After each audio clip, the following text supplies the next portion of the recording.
In the winter of 1932, when hunger ruled the land like a silent tyrant, a woman named Anya Morozova gave birth in a broken wooden hut on the outskirts of Novgorod province, Russia.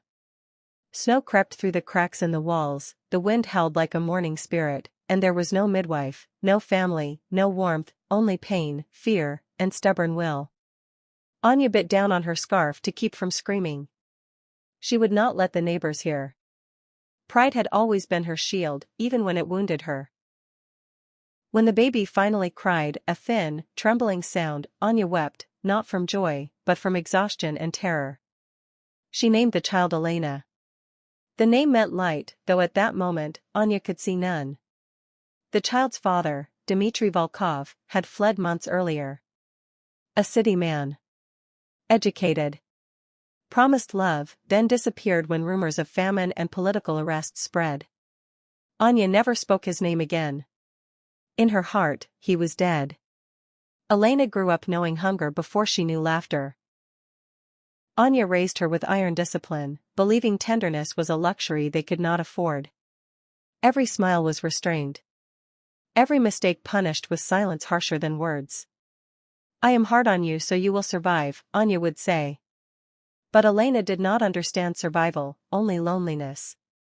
As years passed, Elena became quiet, obedient, and painfully observant. She learned not to ask questions, especially about her father. Whenever she did, Anya's face turned to stone. "He does not exist," she would say. And so, in Elena's world, he didn't. The letter. When Elena was 11, Anya fell ill. At first, it was only weakness. Then coughing. Then blood on a handkerchief she hid beneath the mattress. The village doctor came once, shook his head, and never returned. Anya knew what it meant. At night, when Elena slept, Anya stared at the ceiling, haunted by a fear worse than death itself. What will happen to my daughter when I'm gone? Pride had kept her alive. Pride had also isolated her. One freezing evening, her hands shaking, Anya pulled out a yellowed piece of paper and a pencil worn down to nothing. For hours, she stared at the blank page. Finally, she wrote. "Dmitry. If you are alive, you must know you have a daughter. Her name is Elena. She exists. And she deserves more than I can give."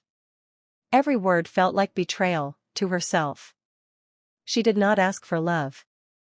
She did not beg forgiveness. She simply asked him to take responsibility for a child he never knew existed. The letter was sent to Leningrad, to an address she remembered by heart, though she had sworn to forget it. A stranger from the city. Months later, after Anya's burial beneath frozen soil, a carriage arrived in the village. Elena stood by the window, watching a man step out, tall, well-dressed, eyes full of confusion and grief. Beside him stood a woman in a dark wool coat, her hands clasped tightly together. "This must be her," the man whispered. Elena felt fear tighten her chest. The man knelt before her. His voice trembled. "I am your father." She said nothing. The woman stepped forward gently. "My name is Katerina," she said softly. "I'm your father's wife. A stepmother. From the city." Elena expected cruelty. Distance.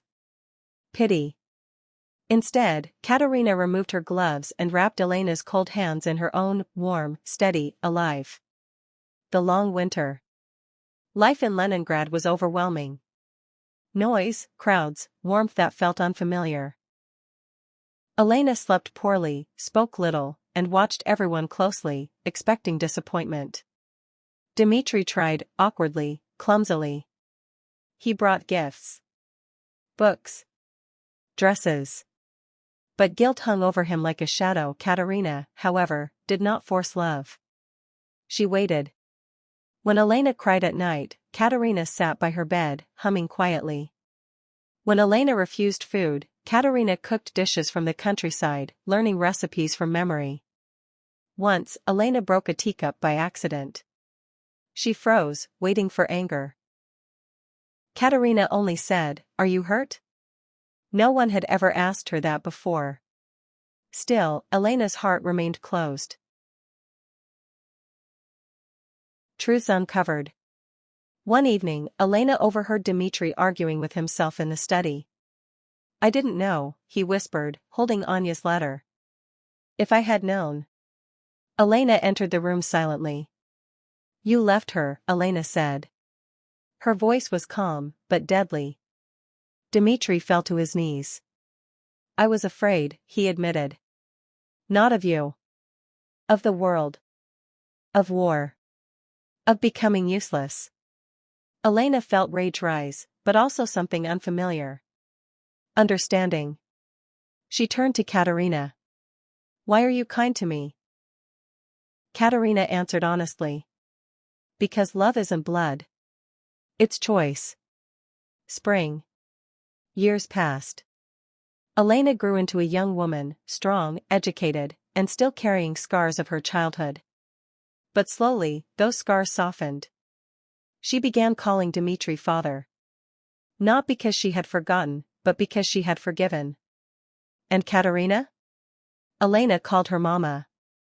On the first warm day of spring, Elena visited her mother's grave, placing wildflowers on the thawed earth. "Your winter is over," she whispered. "Mine too."